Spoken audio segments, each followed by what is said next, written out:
Assalamualaikum warahmatullahi wabarakatuh. Perkenalkan, saya Livia Azahra akan menjelaskan mengenai materi analisis regresi dengan variabel inverting. Langsung saja, variabel inverting adalah variabel perantara yang berada di antara variabel independen dan variabel dependen. Variabel ini berfungsi untuk menjelaskan bagaimana atau melalui proses apa variabel independen dapat mempengaruhi variabel dependen. Dengan kata lain, pengaruh yang terjadi tidak langsung tetapi harus melalui variabel inverting terlebih dahulu. Variabel inverting ini berbeda dengan variabel moderating. Variabel inverting menjelaskan proses terjadinya pengaruh, sedangkan variabel moderating berfungsi untuk memperkuat atau memperlemah hubungan antara variabel dependen dan variabel independen. Jadi, variabel inverting ini berada di tengah hubungan sebab akibat, sementara variabel moderating mempengaruhi kekuatan hubungan tersebut. Lalu, pola hubungan variabel. Dalam model variabel inverting, terdapat dua jenis pengaruh. Pertama, pengaruh langsung, yaitu ketika variabel independen langsung mempengaruhi variabel dependen. Yang kedua, ada pengaruh tidak langsung, yaitu ketika variabel independen mempengaruhi variabel dependen melalui variabel inverting.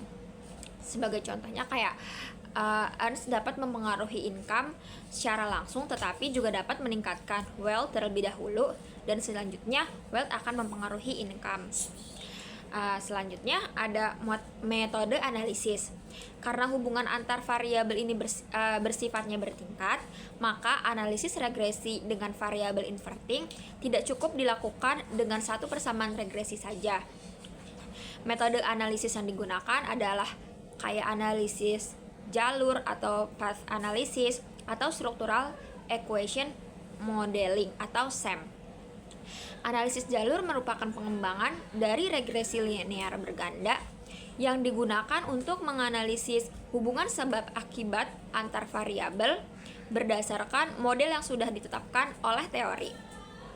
Sementara itu, SEM digunakan untuk model yang lebih kompleks dengan banyak variabel atau indikator.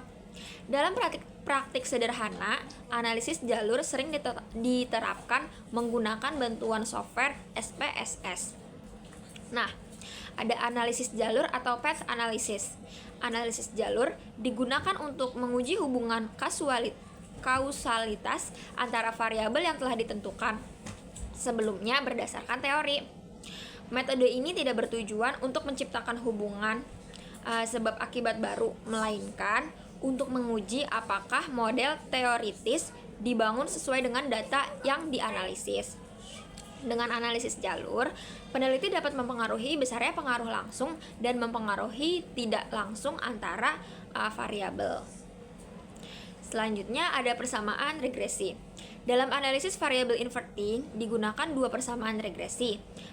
Persamaan yang pertama bertujuan untuk menguji pengaruh variabel independen terhadap variabel inverting. Persamaan kedua digunakan untuk menguji variabel independen dan variabel inverting secara bersama-sama terhadap variabel dependen. Dari dua persamaan ini, peneliti dapat melihat jalur pengaruh yang terjadi. Lalu ada penggunaan di SPSS. Dalam pengolahan data, analisis regresi dengan variabel inverting dapat dilakukan menggunakan aplikasi SPSS. Regresi ini dilakukan secara bertahap sesuai dengan data persamaan regresi yang telah dijelaskan sebelumnya. Hasil output SPSS kemudian digunakan untuk menganalisis signifikasi dan arah pengaruh antar variabel.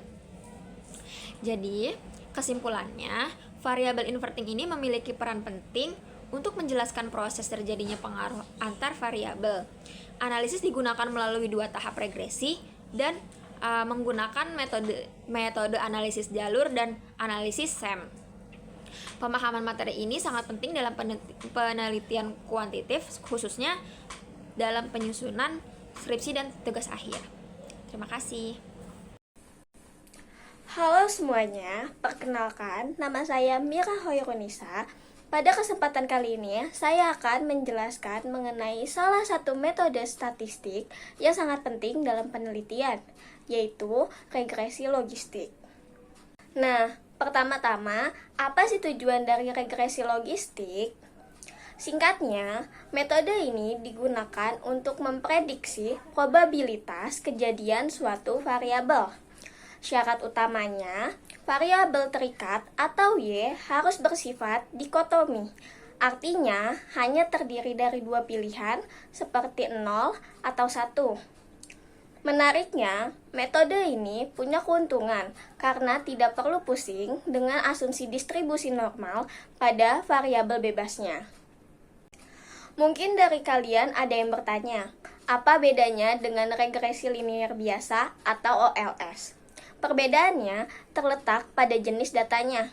Jika OLS digunakan untuk data kontinu dan diukur dengan R-square, maka regresi logistik khusus untuk data biner atau dikotomi, menggunakan LR statistik dan diukur melalui pseudo R-square. Jadi, untuk data biner, regresi logistik adalah pendekatan yang paling tepat. Selanjutnya, mari kita lihat persamaannya. Secara matematis, persamaannya menggunakan logaritma natural untuk memprediksi probabilitas kejadian. Di sini, nilai B atau koefisiennya berada dalam skala log-odd. Lalu, bagaimana cara membacanya? Kita menggunakan odds ratio atau XB untuk mengubah log-odd yang rumit menjadi angka rasio yang lebih mudah dipahami. Aturannya sederhana, jika nilainya 1, berarti tidak berpengaruh. Jika lebih dari 1, berarti meningkatkan odds. Dan jika kurang dari 1, berarti menurunkan odds kejadian Y. Sekarang, mari kita praktikkan menggunakan software EView. Langkahnya cukup mudah. Yang pertama, masukkan data observasi kalian, lalu klik Quick, lalu pilih Estimate Equation. Setelah itu, masukkan persamaan modelnya. Pastikan metodenya dipilih binary, lalu logit, dan terakhir, klik OK. Setelah klik OK, muncullah outputnya. Pertama, kita cek kelayakan model melalui HL statistik. Karena nilai probabilitasnya sebesar 0,8123, yang mana ini lebih besar dari 0,05, maka model ini dinyatakan layak dan dapat diterima. Kedua, kita lihat seberapa besar pengaruhnya melalui Amsfeden R-square. Dengan nilai 0,5739 menunjukkan bahwa variabel bebas dalam model ini mampu menjelaskan variasi variabel terikat sebesar 57,40%. Ketiga, kita uji ketepatannya. Secara keseluruhan, akurasi prediksi model ini mencapai 82,85%. Bahkan, model ini sangat andal dalam memprediksi kategori tertentu dengan tingkat akurasi mencapai 87,75%. Keempat, apakah variabel-variabel ini berpengaruh secara bersama-sama? Jawabannya adalah ya. Model ini signifikan secara simultan karena nilai p-value pada LR statistik lebih kecil dari 0,05. Namun, jika kita lihat secara individu atau parsial, baik variabel X1 maupun X2 ternyata tidak berpengaruh signifikan karena nilai p-value keduanya masih di atas 0,05. Terakhir, dari sisi kecenderungan, setiap kenaikan 1 unit X1, maka odds Y akan menurun menjadi 0,390 kali lipat. Sebaliknya, setiap kenaikan 1 unit X2, odds Y justru akan meningkat sebesar 1,238 kali lipat. Itulah penjelasan mengenai langkah-langkah dan interpretasi regresi logistik. Semoga bermanfaat. Sampai jumpa lagi dan terima kasih.